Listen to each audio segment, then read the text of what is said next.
It's one thing to suck. You see this if you're a fan of a sports team. You're not always going to be great. You're not even always going to be good. Sometimes you're just going to be bad. You're going to flat out suck. It's kind of the ebb and flow of how sports work. And frankly, it's the ebb and flow of how life generally works as well. You have those moments where you're up and those moments that you're down. And a lot of times, the measure of you as an individual is how you respond to those down times and you build back up towards those up times, those good times yet again. You know, I don't always like to blast on people or companies for sucking because sometimes it could be situations and circumstances out of their control. It could be that the perception of how much they suck does not match the reality of how much they suck, what have you. But what I cannot tolerate and what I do not accept is when a company or an individual doesn't care that they suck and they're resigned to their fate that they suck and they're okay with sucking. And when it comes to TNA, it is clear to me now that this company no longer cares if they suck or not, nor are they even really trying to do anything other than continue in their cycle of suck. That's a fact.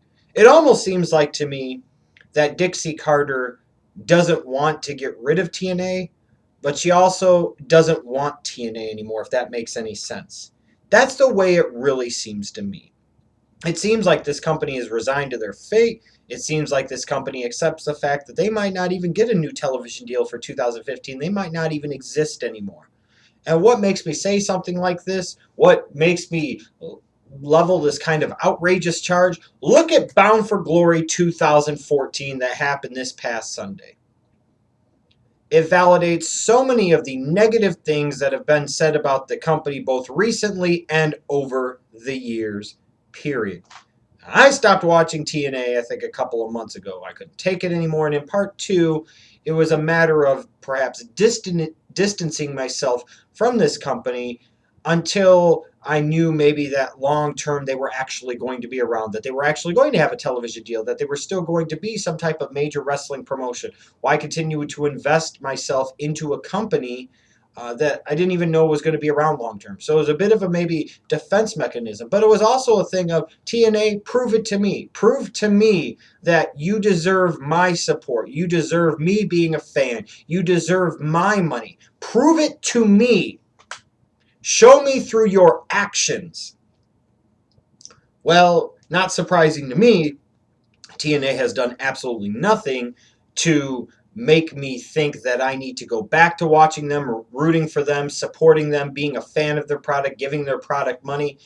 And one of the major reasons I look at is Bound for Glory 2014. I'm all for doing things that are different. I'm all for trying to rock the boat and shake things up. And I think it is high time that a major wrestling company in the United States decided to start having their pay-per-views on an international level. You can't always go to the same places in the same ways. You've got to expand. You've got to grow, because in business, in my opinion, if you're not growing, you're ultimately dying.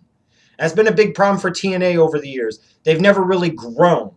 They got to a certain point and then they stagnated for years. Couldn't stop being their own enemies. Couldn't stop shooting themselves in the foot. Would never do that irreparable harm that would sit there and totally kill them, but would never do anything to elevate their profile. They've just been stuck and toiling in a cycle of mediocrity for years. And eventually, with that mediocrity, even if you stay at the same level, you are eventually going to regress.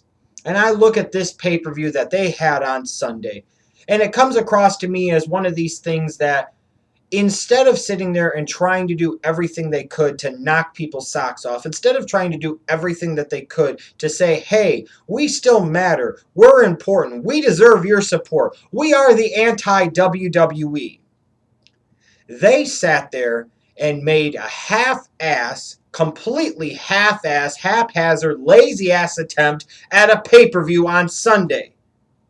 It's like they sat there and said, oh, Wrestle One might be having their own pay-per-view. Let's put some TNA guys on there and fucking roll the dice. This is ridiculous. This is stupidity of the typical TNA highest freaking order.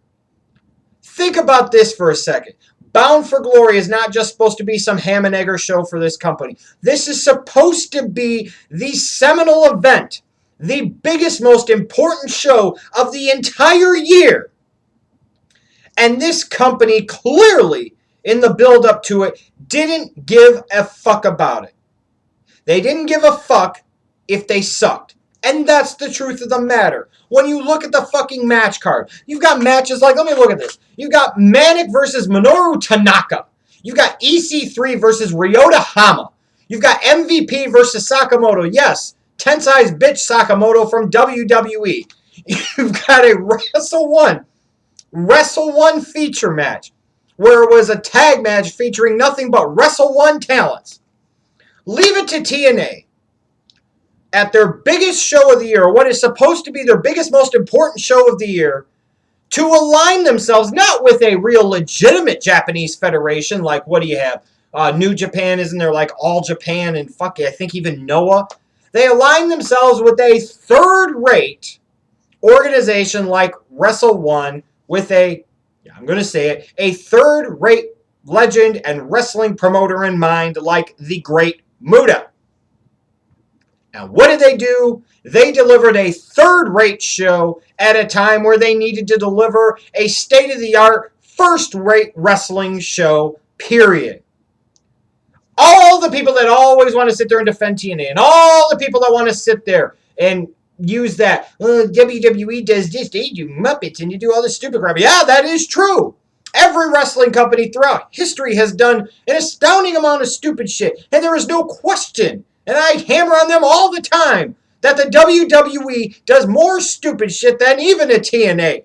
The difference being, though, is that WWE has decades, literally decades, of base that they can fall back on.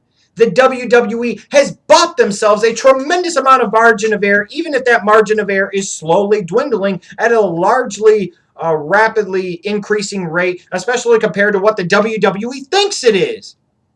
So for all the stupid shit the WWE does, which they do, there are certain cardinal sins that they just wouldn't commit.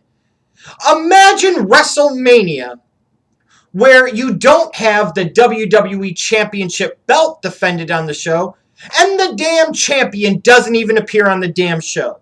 How ridiculous is that? The only time in history that I can think of where the WWE champion or WWF champion didn't defend his belt at WrestleMania was the first WrestleMania in Madison Square Garden, and that was a tag match which still had the champion Hulk Hogan. It involved Roddy Piper, Mr. Wonderful Paul Orndorff, Ace Cowboy Bob Orton on the outside, freaking Superfly Jimmy Snook on the outside. You had Mr. T involved in the fucking match. That was a different story. But the entire show, even though it wasn't built around a championship match, was still built around the champion and other different things.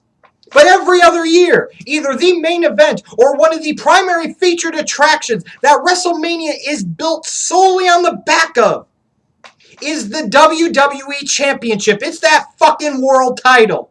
How ridiculous is it that this is not only a pay-per-view, but more so TNA's biggest pay-per-view of the year? And not only is there not a TNA World Heavyweight Championship match on this card, they didn't even bother to have freaking Bobby Lashley appear on the show at all. I don't think there was any Bobby Roode on the show, and he most certainly did nothing wrestle. Dixie Carter couldn't even be bothered with going over to Japan for this what would seem to be critically important show and the biggest show of the damn year. They couldn't even fly the freaking commentators over there to do tape commentary. They dubbed over live commentary over a tape fucking pay-per-view. This, to me, is just the astounding level of stupidity of TNA crystallized in a nutshell. Listen to this. 2 of your real featured matches, 2 of your primary matches on this show, were freaking Abyss and Tommy Dreamer versus Team 3D. So we've got a House of Hardcore guy getting ECW chance, facing off along with this partner, a guy that TNA's loved to push for years for whatever damn reason, whose dick is Joseph Park sucking, whatever the fuck his name is. versus Team 3D. Again, eliciting more ECW chants. And oh, by the way, guys, that might not even be under contract any fucking more to your company. Let's give them one of the feature matches on your biggest show of the damn year. And then your main event of your biggest show of the year is the Great Muta, a legend from WCW in the late 80s and early 90s, and Tajiri, an ECW guy that had an okay run at a third-tier level in the WWE, taking on Sonata and fucking James Storm. Your biggest show of the year, that, of course, as always, because it's TNA, you failed to effectively market, promote, and advertise, delivers your 2 featured matches along with the Wrestle 1 feature match where you said screw having a Gunner wrestle, screw having this guy wrestle, screw having Bobby Roode and Lashley for the world title. This is what the real wrestling fans of America want to see. They want to see 4 guys they don't have any fucking clue who the hell they are wrestle each other in a tag team match. As if TNA doesn't have enough stupid, pointless, no-point matches on their damn shows on a week-in, week-out basis, because they do. Here you go, yet again. They're giving away the tag title matches on TV, and then they don't have shit for the fucking pay-per-view. If you don't care about the pay-per-views, TNA, why bother fucking doing them anymore? If you don't care about your company growing, if you don't care about trying to build new stars, if you don't care about trying to draw in disenfranchised former fans of your company and former disenfranchised fans of wrestling in general, if you don't care enough to even fucking try to do anything other than completely and totally suck, then maybe your company deserves to die. And the sad thing is that if Impact just went away, who honestly would even really miss it? It's not like you'd ever sit there and freaking do a best of TNA DVD if you're the WWE. How bad is TNA when WWE doesn't even want any of their talents? How bad is a TNA when they sit there and you don't even have people, it seems like, streaming the show for free on the freaking internet and talking about it and bitching about it? You couldn't even get the freebie chasers to get your damn show. I feel bad for anybody that was naive enough and idiotic enough to actually pay the $40 or $50 damn dollars, whatever the hell this pay-per-view costs, surely way too damn much for way too damn low for this fucking show. If you don't care, then just don't bother anymore. What a joke. Your biggest show of the year, and your company president can't even be bothered to go over there to Japan. You can't even be bothered to send your commentators over there. You remove a lot of your roster that deserves a payday from a Bound for Glory because God knows they ain't getting paid shit else working for your fucking company. So that way you can sit there and use this as a platform that nobody gives a fuck about for a company that nobody gives a fuck about here with Wrestle One, a third-rate Japanese promotion. So that way you can sit there and push, former WWE bitch in Sakamoto, Minoru Tanaka, Ryota Hama, that's a good one. Let's have Great Muta and Tajiri go over James Storm in the fucking main event. Putting over other promotions over themselves, which TNA has loved to do for years. Sitting there, mind you, and putting more non-TNA originals in their stupid Hall of Fame. Not even having your fucking world champion appear, let alone defend your most important title on your most important show of the fucking year. To anybody that still tries to sit there and defend this company, you have no more defenses. There are no more excuses. This company sucks, and if they die, they deserve to die. And I feel bad for all the boys and girls trying to make a living in the wrestling business, where this is supposed to be one of the real places to go and make a living, and they have to put up like bullshit like this from a company like this.